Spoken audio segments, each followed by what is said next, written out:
আটলা থেকে আমরা তারা মায়ের মন্দিরের দিকে যাচ্ছি।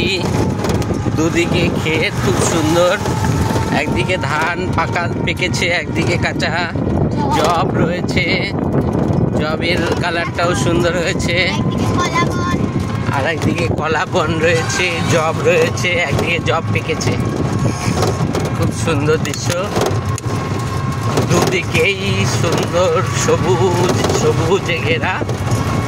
আর আমরা মাঝখান দিয়ে চলেছি টোটো করে, খুব সুন্দর।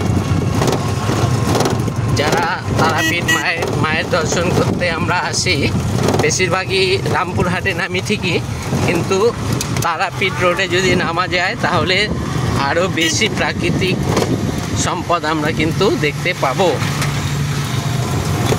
কারণ এবং এখান থেকে টোটো সার্ভিস খুব ভালো, এবং টোটোতে করে আজকের পরিবেশটা সত্যিই খুব সুন্দর।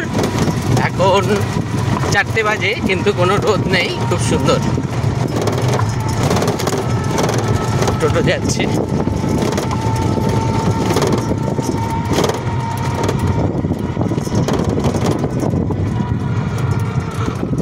আপনারা যারা তারাপীঠ আসতে চাইছেন, এরপরে সময় সুযোগ হলে তারাপীঠ আসলে অবশ্যই তারাপীঠ রোডে নামবেন, সেখান থেকে তারা মায়ের মন্দিরে যাবেন। তুলনামূলকভাবে অনেক স্বাচ্ছন্দ্যে মায়ের মন্দিরে যেতে পারবেন। হ্যাঁ, ভিড় নেই, খুব ঝামেলা নেই। আজকে যখন আমরা তারাপীঠ রোডে নামলাম, সম্ভবত কয়েকটা পরিবার, আমরা আর কয়েকটা পরিবারই কিন্তু নামলাম, কারণ বেশিরভাগ মানুষই রামপুরহাটে নেমে তারাপীঠ যায়। আমরা চলেছি।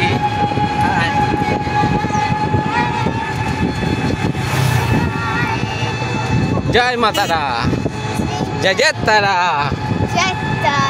জয় জয় তারা,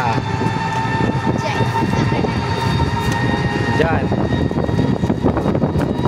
সুন্দর লাগছে প্রাকৃতিক দৃশ্য, দুদিকেই ধানের ধান কাটা হয়েছে,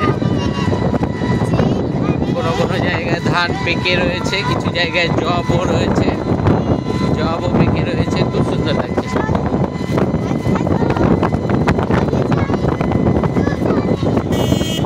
জয় মা, জয় মা।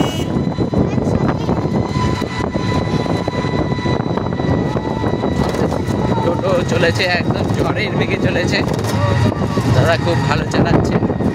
আর একজন টোটোর মধ্যেই ঘুমিয়ে পড়েছে, আরামটা দেখেছো? হ্যাঁ, টোটোর মধ্যে ঘুমিয়ে পড়েছে, কারণ এত সুন্দর দক্ষিণী বাতাস বইছে, না ঘুমিয়ে আর পারছেন না। আরেকজন কি করছে? একজন গান গাইছে। হায়, জয় মা তারা।